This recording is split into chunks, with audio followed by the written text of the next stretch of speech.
वंदना का संगायन करते हो। त्रिरत्न वंदना यह बुद्ध धम्म संघ का गुणगान है। यानी बुद्ध वंदना, धम्म वंदना और संघ वंदना, यहाँ जो हमारे तीन रत्न हैं तो वो सर्वश्रेष्ठ कैसे है, उनमें क्या गुण है, इसके बारे में बौद्ध परंपरा से ही हजारों वर्षों से उसका संगायन किया जाता है।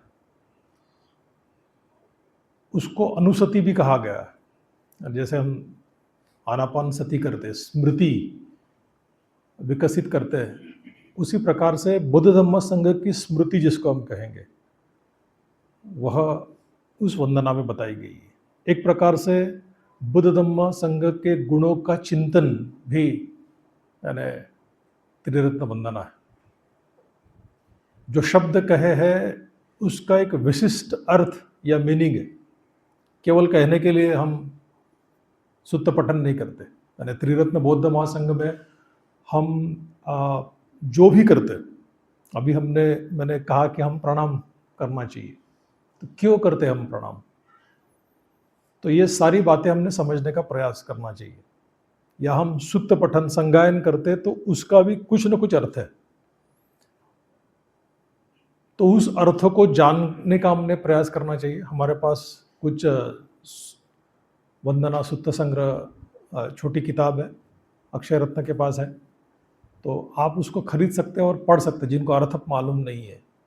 और वो अर्थ जानकर उसके साथ एकरूपता विकसित करते हुए, सकारात्मक भावना विकसित करते हुए, एक प्रकार से हमारे मन में विजुअलाइजेशन जिसको हम कहेंगे, उनकी कल्पना कहेंगे, वो हमने करना चाहिए। यानी सुत्त पठन करते वक्त सुत्त पठन करना भी अपने आप में ध्यान है, तो उस दृष्टिकोण से उसको हमने देखना चाहिए। यानी केवल वो ऐसे ही करने वाली बात नहीं है। फिर आप त्रिशरण पंचशील कहो, त्रिरत्न वंदना कहो, महामंगल सूत्र कहो, कोई भी सूत्र का पठन करो तो उसमें एकरूपता होनी चाहिए। शब्दों के साथ गहराई से आपने जुड़ना चाहिए। अपने हृदय में सकारात्मक भावना, श्रद्धा अपने आदर्श के प्रति निर्माण करनी चाहिए और उस शब्द को हमने गहराई से समझना चाहिए। एक गहरा चिंतन, गहरा विजुअलाइजेशन जिसको हम कहेंगे, कल्पना जिसको हम कहेंगे, वो हमने करना चाहिए। तो हाँ, कुछ लोगों को इसका अर्थ पता होगा, नहीं भी पता होगा तो शब्दों को समझने का प्रयास कीजिए और एक साथ बोलने का प्रयास करें। 1 मिनट के लिए हम शांत बैठते हैं, उसके पश्चात हम त्रिरत्न वंदना का पठन करेंगे।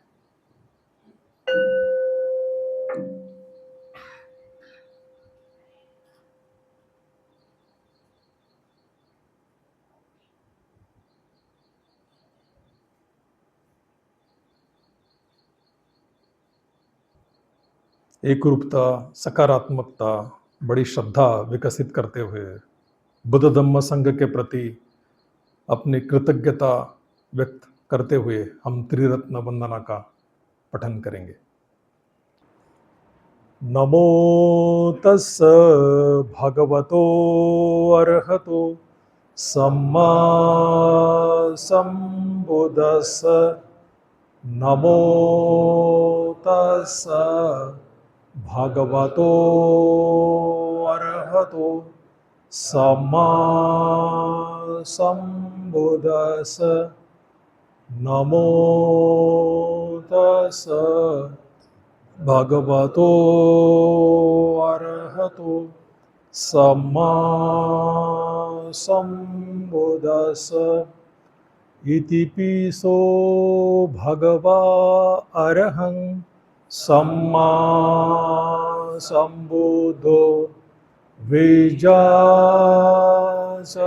संपन्नो सुगतो लोकविदु अनुत्तरो पुरीसधम्मसारथि। सता देवमनुसानं बुद्धो भगवाति। बुद्धं जीवितपर्यन्तं शरणं गच्छामि। एच बुद्धातीताच एच बुद्धानागता पचुपन्नाच ये बुद्धा अहं वन्दामि सबदा। नाथी मे शरणं अय्यं बुद्धो मे शरणं वरम्। एतेन सत्यवचेन होतु मे जयमङ्गलम्। उत्तमङ्गेन वन्देऽहं पादपंशुवरुत्तमं। बुद्धेयो खलितो दोषो बुद्धो खमतु तममम्। स्वाखातो भगवता धम्मो संधिटिको अकालिको एपसिको पनायको पश्चातं वेदितव्यो नियुहीति। धम्मं जीवितपर्यन्तं शरणं गच्छामि। एच धम्मातीताच एच धम्मानागता पचुपन्नाच ये धम्मा अहं वन्दामि सबदा। नाथी मे शरणं अय्यं धम्मो मे शरणं वरम्। एतेन सत्यवचेन होतु मे जयमङ्गलम्। उत्तमङ्गेन वन्देऽहं धम्मं च द्विविधं वरम्। धम्मेयो खलितो दोषो धम्मो खमतमम्। सुपटिपन्नो भगवतो सावकसंघो उजुपटिपन्नो भगवतो सावकसंघो न्यायपटिपन्नो भगवतो सावकसंघो सामिचिपटिपन्नो भगवतो सावकसंघो। यदिदं चत्तारि पुरुषयुगानि अट्ठपुरुषपुद्गला एष भगवतो सावकसंघो। आहुनेयो पाहुनेयो दक्षिणेयो अंजलिकरणीयो अनुत्तरं पुण्यकेतं लोकसाति। संघं जीवितपर्यन्तं शरणं गच्छामि। एच संघातीताच एच संघानागता पचुपन्नाच ये संघा अहं वन्दामि सबदा।